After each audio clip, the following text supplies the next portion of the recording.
This podcast is a member of the OOF Podcast Network. Ang mga podcast na may OOF. May nagpaparamdam ulit. Pwede ba nating ulitin ang nakaraan? Ang mama ng bayan, ang mama nyo, ang mama nating lahat. Mama mo Colleen Podcast. Mama mo Colleen. Hello mga bebe ko! Hello mga bebe ko ng bungang-bunga! Welcome to Mama Mo Colleen Podcast! Ayan na nga, nandito na ulit at your service ang mama mo, mama nyong lahat, Mama Colleen. This is our third episode. Nako, maraming salamat po. Umabot na tayo ng third, finally. May fourth pa kaya? Wow! Oy, by the way, maraming salamat sa mga bebe ko na nag-follow na po ng ating social media accounts. Kung hindi ka pa nagpa-follow, nagmamakaawa ako sa'yo. Oo, i-follow mo na. Ayan, nasa social media po tayo at Mama Mo Colleen. Ayan, MAMAMOCOLLEEN. Wrong spelling, wrong. Ayan na. At syempre po, pwede ko kayong ma-flex sa ating bebe time. Ayan, yung mga gusto magpa-shoutout, mag-comment lang kayo dyan. Yung mga gustong magpadamay, kung meron kayong mga katanungan kay Mama Colleen. Mama Colleen, paano ba to? Kung anong gusto mong itanong sa buhay mo, sa pamilya mo, paano ba magmahal ng hindi nasasaktan. Uy! Ayan tayo Again, mag-message lang kayo sa ating community, Mama Mo Colleen. Ayan. So maraming salamat and hello ulit sa mga nagbabalik na nakatambay sa ating podcast. Thank you so much. And for today's episode, by the way, yung mga full episode po natin, even our past episode, pwede mo uling balikan yan dito sa Spotify. Bisitahin mo lang yung ating playlist. And also, kung gusto nyo makita ang kagandahan ng mama mo, wow! Oo, nagbuhat po ako ng bangko. Baka multuhin ako dito. Ayan, mapapanood po yan sa aking YouTube channel. Hanapin mo, Colleen's World. Alright? Mundo ni Colleen. Colleen's World. Ganun. So anyway, for today's episode, ang episode natin mas nakakatakot pa to kaysa sa mama mo. Naku po! Halloween special. Ito po ay Halloween special ng Mama Mo Colleen Podcast dahil ang pag-uusapan natin ay tungkol sa pagpaparamdam. May nagparamdam na ba sa'yo? Tingin ka sa likod mo, may nakatingin. Oy, teka, baka bigla kang umalis sa podcast natin. Hindi naman sa tinatakot kita, pero tingin ka sa salamin, may nakatitig. Oy! Oy, teka, wag mo ko iwan. Manood ka pa rin, makinig ka pa rin, ha? Wala mag-iiwanan. Iniwan ka na nga niya, iiwan mo pa ako. Hoy! Oy, pero anyway, kasi diba pag usaping Halloween, meron dyan yung pagpaparamdam, may mga mumu on the side. Pero ikaw ba, sino ba yung multo ng buhay mo? Multo ba to ng kahapon? Multo ng nakaraan? O yung ex mo na nagpaparamdam pa rin, utang na loob, matapos kang saktan, babalik-balik, para siyang multo. Alam mo yung ex parang multo, nagpaparamdam kahit ayaw mo na. O, diba? Diba? Yung tipong, yung ex mo parang multo, hindi mapakali. Oo, diba? Ginagalaw ang baso, ayaw mo na nga. O, diba? So, yun na nga, pag-usapan natin, yung tungkol sa mga pagpaparamdam na yan, diba? Una sa lahat, pag nakakarinig tayo ng paramdam, usaping ex yan Pag ang ex mo ba nagparamdam uli sa'yo, magpaparamdam ka ba? Anong tanong yun? Yung alam mo yan, pag ang ex mo nagparamdam sa'yo, i-entertain mo pa ba siya? O walay na, ayaw mo na? Yung iba kasi parang, kung mahal ko pa, di sige, go. Tatanggapin ko yung pagpaparamdam niya. Pero may mga tao na para sa kanila, pag sinabing ex na. Kumbaga sa algebra, may pag-algebra. Unknown number na siya. So, hindi ko na siya kilala. Ganon, unknown species na sa... Species! O, diba? So, pag ex na, dapat ex na sa buhay. Kapag ka ex na, dapat wala na siyang parte sa buhay ko. O, diba? Pero, again, may mga ex na tinatanggap pa, pero may mga ex na dinededma na. So, ano ka dun? Sino ka dun? Punta ka sa social media natin, sa Mama Mo Colleen. Sagutin mo yung tanong ko. Sino ka dun? Pag si ex nagparamdam, go, go, go ka ba? O pag si ex nagparamdam, sorry, hindi kita kilala. Ayan ha, sige, punta ka sa social media natin, sagutin nyo yung tanong na yon. Alright? But anyway, pag-usaping paramdam din, hindi lang naman yan about ex eh. May mga kapamilya tayo na hindi na natin kasundo. Paano kung hindi kayo nagkasundo? Papapasukin mo pa rin ba siya sa buhay mo? Or kaya naman, speaking of pagpaparamdam din, meron naman, on a serious note, meron ka bang yung tipong meron kang mahal sa buhay na gusto mong maramdaman uli o gusto mo uli makausap? Eto ba yung tipong kung mabibigyan ka ng pagkakataon? Alam nyo, seryoso tayo, diba? Seryoso to kasi nag-post ako sa aking social media accounts na kung bibigyan ka ng pagkakataon na may makausap from the past or mahal mo sa buhay na wala na sa mundong ito na gusto mong makausap uli, sino ito at bakit? Wow! Ako gusto kong makausap yung ex ko dahil hanggang ngayon di pa rin niya binabayaran yung utang niya sa akin. Mo! Charot! But anyway, ito na, seryoso na tayo. So, nangalap tayo ng mga kasagutan tungkol sa ating tanong on a serious note. So, eto, basahin natin yung kanilang mga response. Sabi dito ni Jana Rondares, Mama Colleen, kung mabibigyan po ako ng pagkakataon na makausap yung taong mahal ko sa buhay, yun po yung husband ko na si Ray, who passed away last November 6, 2022. Magba-birthday siya sa October 16. Sana po makausap ko siya kahit sa panaginip. Bigat! Oo, diba? Ito naman sabi ni, mahigpit na yakap sa'yo, Jana. Sabi naman ni Aliel, ang gusto ko maramdaman o makausap ay si Mama at si Papa. Kasi hindi ko sila nakita at nakausap bago sila mawala dahil biglaan ng kanilang pagkawala. Alam mo, ang mahirap kasi dito, yung parehong magulang mo yung wala na.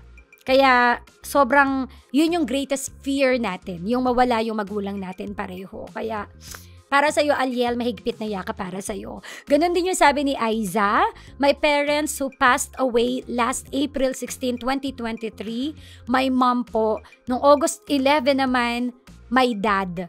Sobrang bigat naman nito. O diba, salamat. Sinabi ko sa kanya, mahigpit na yakap sa'yo, Aiza. Sabi niya sa akin, Mama Colleen, kayo na lang nagpapag-good vibes sa akin bukod sa anak ko. Hala! Aiza, thank you! Grabe! Thank you. Thank you. Alam ko, grabe yung bigat ng pinagdadaanan mo, pero yung maging parte si Mama Colleen ng nagpapasaya at nagpapag-good vibe sa'yo, sobrang kinikilig ako. Aiza, I wanna meet you soon. Ayan. Sabi naman dito, si Nobs, my mom who passed away last April 5. Sabi naman dito si Organo, syempre, parents ko, I miss them. Si Kay, my brother, sobrang miss ko na siya. Hindi ko napadama sa kanya na importante din siya at mahal ko siya. Si Marian Baldon, papa ko, kambal kong kapatid at bunso kong kapatid. Si Myra, definitely my one and only son. He passed away 3 years ago, but the pain still the same. Like it was just yesterday. Naku, ito yung pinakamahirap yung mauuna yung anak mo sa'yo. Yung ikaw yung maglilibing sa kanya. Ito yung greatest fear ng every parents. So, sobrang hirap nito, Myra. And thank you for sharing. And mahirap talaga, but we will pray for you. Si Jenny, yung baby ko po, ganun din. Si Monica, may lolo, naine na mga kapatid. Kahit 30 minutes lang na makausap ko sila sa panaginip, masabi ko lang sa kanila na miss ko na silang lahat. Si Gian, ganun din si Mama at si Papa. Actually, mga bebe ko, ang mga comments dito, talagang gusto nilang makausap muli nila yung mga mahal nila sa buhay na namayapa na. Kaya, alam nyo, this is a testimony or parang message, ikaw na nakikinig ngayon, I want to remind you na life is too short. Etong mga narinig natin, alam mo yun, wala na silang pagkakataon para iparamdam sa taong mahal nila kung gaano nila ito kamahal. Kasi wala na sila sa mundong ito. Kaya ikaw na nakikinig ngayon, ikaw na nandito sa podcast ni Mama Colleen, I would like to remind you that life is too short. Kung kaya mong iparamdam, ito yung paramdam na sinasabi ko, 'di ba? Kung kaya mong iparamdam kung gaano mo sila kamahal, kung pwede mong sabihin sa kanila everyday, Ma, I love you. Pa, I love you. For others, parang ang corny. Ano ba yan? Bakit ako mag-I love you? Parang kang syunga. Di ba may mga ganyan eh? May mga taong hindi showy. May mga tao na hindi clingy. But ang akin lang, once again, life is too short. Kailan mo sasabihin yung I love you? Kapag ka patay na sila? Ipopost mo sa Facebook? Ipopost mo sa Instagram? Tapos magsasabi ka na kung sana sinabi ko, wag na tayong umabot doon sa kung sana. Kung kaya nating sabihin ngayon, sabihin na natin. Corny man, or parang, ano ba yan, napaka-ano mo naman, clingy mo. Pero kung yun ang nararamdaman mo, say it. Kasi hindi natin alam ang bukas. There's no promise of tomorrow. Hindi natin masasabi kung bukas ba, pagtawid mo, okay ka ba sa pagtawid mo? 'Di ba? Kumbaga parang ngayon pa lang, iparamdam mo na sa mga taong mahal mo how much you love them. At least, mawala ka man sa mundo or mawala man sila sa mundo, pinaramdam mo sa kanila kung gaano mo sila kamahal. Alright? Ngayon, eto naman, no? Oo. Ngayon, balik tayo kay ex. Gusto ko talaga itong pinag-uusapan eh. Kapag paramdam yung naririnig kong word, parang automatic ex eh, di ba? Alam mo, may mga nagpaparamdam na deserve balikan, pero aminin mo, may mga nagpaparamdam na deserve dagukan. Yung tipong, matapos mo ako iwan, magpaparamdam ka, tigilan mo ako. O diba, may mga nagpaparamdam na dapat nang kalimutan, pero again, meron din namang dapat manatili sa ating mga alaala. So anyway, eto may tanong ako. Oo, kung magpaparamdam sa'yo si ex, entertain mo ba? O wag na? O, comment below, ano to, live? Anyway, yun na nga, iparamdam mo kung gaano mo kamahal ang mga mahal mo sa buhay para hindi maging huli ang lahat. Ngayon naman, speaking of huli ang lahat, meron tayong story dito na minessage po sa atin para sa ating Mama Colleen, paano ba to? So babasahin ko itong story na ito mula sa ating bebe ko. Dear Mama Colleen, hello po, ako po si Aida. 6 years ago nang makilala ko si Marlon. Si Marlon na siyang nagbigay ng kulay sa aking buhay. Nakilala ko siya sa isang palengke, isa po siyang kargador doon. Lagi ko siya nakakasalubong hanggang isang araw ay naglakas siya ng loob na tanungin ang aking pangalan. Noong mga panahon na yon, Mama Colleen, broken ako. Ang sabi ko, baka ito ang sign para makamove on na ako. Ang araw na yon, ang simula ng love story namin ni Marlon. Okay siya, Mama Colleen, never ko siyang naging sakit sa ulo, lagi niya ako iniisip, inaalala. Sabi ko, siya na ang gusto ko makasama habang buhay. Sa ika-4th year ng aming relasyon, ito yung isang bagay na ikinatatakot ko. Bigla na lang naglahong parang bula si Marlon. Hindi ko alam kung anong nangyari. Pinuntahan ko siya sa bahay, pero walang sinasabi ang pamilya niya kung nasan si Marlon. Halos magmakaawa ako, nagluhod ako, nasabihin sa akin kung nasaan na ba siya. Days, months, past ang lumipas. Umiiyak ako kasi hindi naman ganun basta-basta ang 4 na taon. 4 na taon na binaliwala ni Marlon. I dedicate my whole life sa kanya, pero anong nangyari at bigla po siyang nawala? Sabi ko sa sarili ko, ang selfish mo, Marlon. Minahal mo ba talaga ako? Baka may iba ka na kaya bigla kang nawala. Kinakampihan ka pa ng pamilya mo. Sabi ko pa, anong nagawa ko sa'yo to deserve this? One day, Mama Colleen, lahat ng tanong ko sa pagkawala ni Marlon, biglang nagkaroon ng linaw. May nakapagsabi sa akin na may iba na si Marlon. Halos gumuho yung mundo ko, Mama Colleen. Nagtatanong, bakit? Anong nagawa ko para ipagpalit ako ni Marlon sa iba? Akala ko iba siya sa ex ko pero hindi pala. Dumating sa point na kinamuhian ko siya. Isinumpa na sana hindi ko na lang siya nakilala. Mahirap mang tanggapin pero wala akong choice kundi magpatuloy sa buhay. Tanggapin na hanggang dito na lang ang love story naming dalawa. Makalipas ang 1 taon, nakasalubong ko ang isa sa kaibigan ni Marlon. Kinamusta niya ako? Kung okay lang ba raw ako? At bakit wala daw ako sa lamay? Sabi ko, anong lamay? Nagulat ako sa sunod niyang sinabi. Bakit daw wala ako sa lamay ni Marlon? Nang marinig ko yon, nanginig ang aking buong katawan. Hindi alam ano ang gagawin. Hanggang isang araw, napagdesisyonan ko pong pumunta sa bahay nila Marlon. At doon ko nalaman ang lahat. Na walang iba si Marlon. Dahil lang totoo, nagkaroon po ng matinding karamdaman si Marlon na ang huling hiniling niya sa pamilya niya ay wag sabihin sa akin ang karamdaman niya. Ayaw daw ni Marlon na makita akong nahihirapan siya. Gusto daw niya na haharap siya sa akin na okay na siya. Pero sumuko ang katawan ni Marlon hanggang hindi na niya kinaya. After nun, parang gumuho ang mundo ko na after all these years, iniisip ko na napakasama ni Marlon, na niloko at ginagago niya ako. Pero hindi pala. Pumunta ako sa puntod niya, umiiyak at humihingi ng tawad.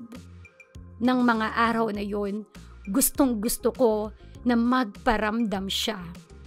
Gusto ko na maramdaman siya, gusto ko na magpakita siya, gusto ko na makausap siya. Gusto ko na mayakap siya. Pero wala na. Wala na si Marlon. Wala na ang taong mahal ko. Mama Colleen, paano ba to? Paano mag-move on sa pagkawala ni Marlon? Once again, yan po ang kwento ni Aida. Aida, yun yung mahirap, 'di ba? Tumanim sa utak mo na akala mo niloko ka ni Marlon, pero kinuha na pala siya. Binawi na siya. Walang masasabing any word. There's no exact words para sabihin ko sa'yo. Kasi hindi ko pwedeng sabihin na mag-move on ka ni. Hindi ko pwedeng sabihin sa'yo na, alam mo yun, wala akong mahagilap na perfect words para maging okay ka. Pero ang masasabi ko, kung nasan man si Marlon ngayon, alam ko na mahal ka niya. Alam ko na hindi naman siguro siya naging selfish para hindi iparamdam sa'yo or hindi sinabi sa'yo kung ano yung karamdaman niya. Siguro inisip niya lang kung gaano kanya kamahal at ayaw ka na niyang mahirapan pa. So yun na lang siguro. And Aida, totoo lang, wala na akong masabi. Sa daldal kong to, di ba wala akong masabi? Wala akong masabi kundi mahigpit na yakap para sa'yo. So, maraming salamat for sharing your story. Maraming salamat. Pray ka lang and magiging okay din ang lahat. Alam niyo siguro ito na lang, no, gaya ng sinasabi ko kanina. This is yung perfect example para mas lalo nating sulitin yung stay natin dito sa mundo. Na habang nandyan ang partner mo, habang nandyan yung mga mahal mo sa buhay, iparamdam mo. Aida, wala kang regrets, I'm sure. Kasi binigay mo lang naman yung buong pagmamahal mo kay Marlon. Wala kang regrets kasi you give your best to the one you love. At yun yung feeling kong magandang binaon ni Marlon kung nasan man siya ngayon. So I hope sa ating mga bebe ko, etong kwento ni Aida, gamitin natin tong inspirasyon. Gamitin natin tong example na habang nandito tayo sa mundong ito, iparamdam natin sa taong mga mahal natin how much we love them. Kasi mahirap kapag darating yung araw na sasabihin mo na lang kung sana. Yan po ang ating episode for today's podcast. And sana po ay may napulot kayo na lesson or inspiration sa ating topic ngayon. Kung meron, please iparamdam nyo sa akin. Ito yung paramdam na gusto kong maramdaman. Gusto kong maramdaman ng pagmamahal ninyo. Iparamdam nyo sa akin through our social media. Once again, i-follow nyo na po kami sa FB, IG, TikTok at Mama Mo Colleen. Ayan, Mama Mo, Colleen. So once again, maraming salamat po. At ito na lang yung iiwan ko sa inyo. Spread love. Huwag magdamot ng pagmamahal.